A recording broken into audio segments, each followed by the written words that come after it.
Hey guys, so today we are playing with a new palette. This is the Karity Matte Eyeshadow Palette. I'll leave a link for them below. They're pretty affordable. Anyways, so I'm going to be playing with some of the colors to create a green look. So to start off, I'm going to use one of the Real Techniques shader brushes, and I'm going to work in the crease with the matte shade Sinful, which is obviously these are all matte, but it is a gray. And I'm just kind of building this up in the crease. This is my second time playing with the palette, so I wasn't quite sure about the color payoff and such. So I was really just trying to play and see how it was. They go on really smooth and nice. There's not much kickback or whatever in the pan, which is nice. And so I'm just really building this up and then putting it on the outer edge, just kind of debating what this look is going to become. This is me pondering and looking at all the colors. There are a lot of vivid colors, but there's also a good amount of kind of neutral matte colors in there as well.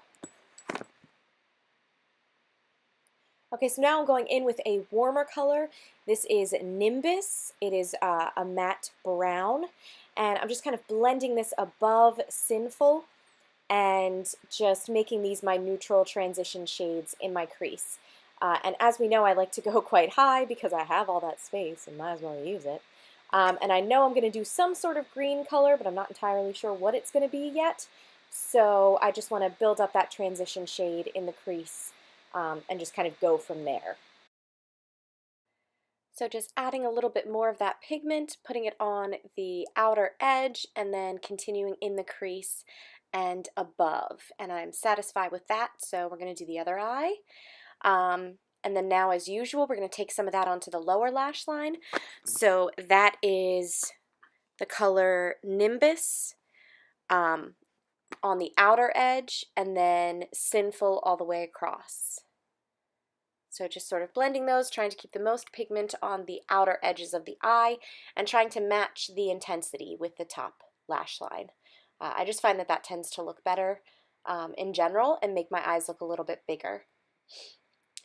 Okay, so now I'm going in with the sponge brush, and this is where we're going to pack on color and see how this turns out. So this is the color Feign, and it is a seafoam green. It actually really matches my nails. It's a little bit whiter than that. But anyways, so I'm packing that on the first, I guess like 3/4 of the lid, and I think that's really gorgeous. But now I'm debating on what else to add to that. So I decide to go into a Wicked, which is kind of the color of Kermit the Frog, and put that next to it towards the outer edge. So here's where things get a little wild. I decide that the green is really vivid and the transition colors aren't.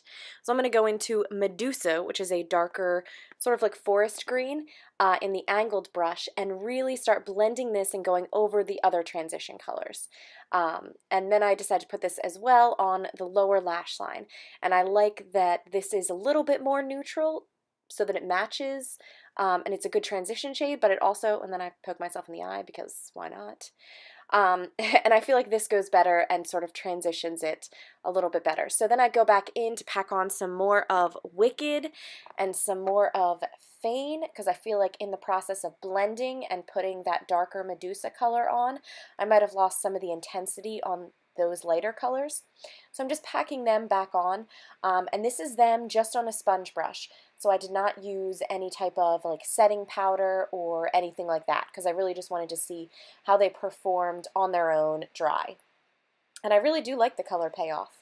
Okay, so now I'm going in with my eyelash curlers just to curl my upper lashes because they're completely straight.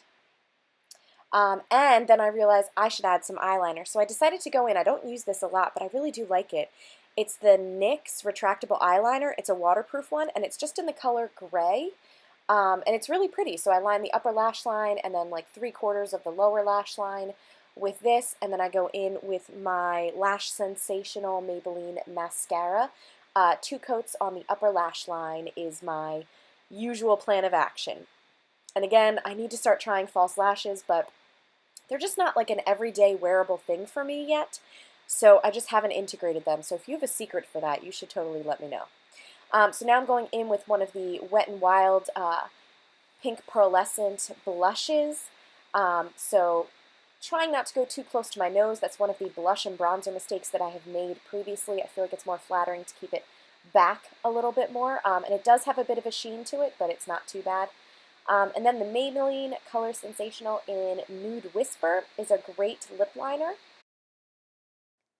So this has been my favorite lip liner when I'm using a very sheer or nude lipstick or lip gloss. I just think that this is a great base. So I line and fill in with this color, and I think it's great to put something else on top of if you have a lip gloss or lipstick that's quite light and you want a bit more staying power and a bit more pigment, but you still want it to be like neutral and nude and a little pinky. So this has kind of been my go-to lately. So I'm going in with the Rimmel, and this is one of the Moisture Renew. It's in 710 First Class Nude. And that is it, guys. Thank you so much for watching.